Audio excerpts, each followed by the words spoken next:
નમસ્કાર, YNN ન્યૂઝમાં આપનું સ્વાગત છે. સમાચારમાં વાત કરીએ. વડોદરા શહેરના ચોકંડી વિસ્તારમાં આવેલી પ્રતિષ્ઠિત બ્રાન્ડ ડોમિનોઝ પિઝા આઉટલેટમાંથી મંગાવેલા પિઝામાં જીવડું નીકળ્યાનો એક ગ્રાહકે આક્ષેપ કર્યો છે. આ મામલે ગ્રાહકે તાત્કાલિક પોલીસમાં ફરિયાદ નોંધાવી હતી. ફરિયાદ મળતા પોલીસ ઘટનાસ્થળે પહોંચી હતી અને પોલીસની હાજરીમાં બંને પક્ષો વચ્ચે સમાધાન થયું હતું. આઉટલેટ દ્વારા ગ્રાહકની ઓર્ડરની સંપૂર્ણ રકમ પરત ચૂકવી આપવામાં આવી હતી. હાલ ચોમાસાની ઋતુમાં જીવજંતુઓ અને ખાસ કરીને ઉડતી માખીઓનો ઉપદ્રવ વધી ગયો છે. આવા સમયે નામાંકિત ફૂડ આઉટલેટમાં પિઝામાં જીવડું નીકળતા ખોરાકની સલામતી અને સ્વચ્છતા અંગે ગંભીર સવાલો ઊભા થયા છે.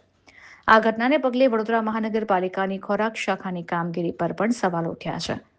નાગરિકોમાં ચર્ચા છે કે આવા મોટા બ્રાન્ડના આઉટલેટમાં જો સુરક્ષાના પગલાં ન લેવાતા હોય તો સામાન્ય લારી ગલ્લા પર શું સ્થિતિ હશે?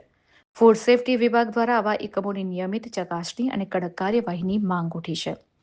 Reporter Rahul Rajput.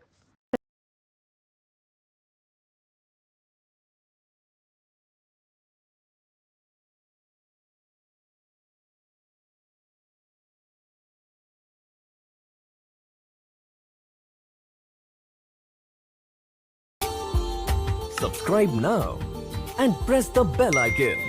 Never miss an update.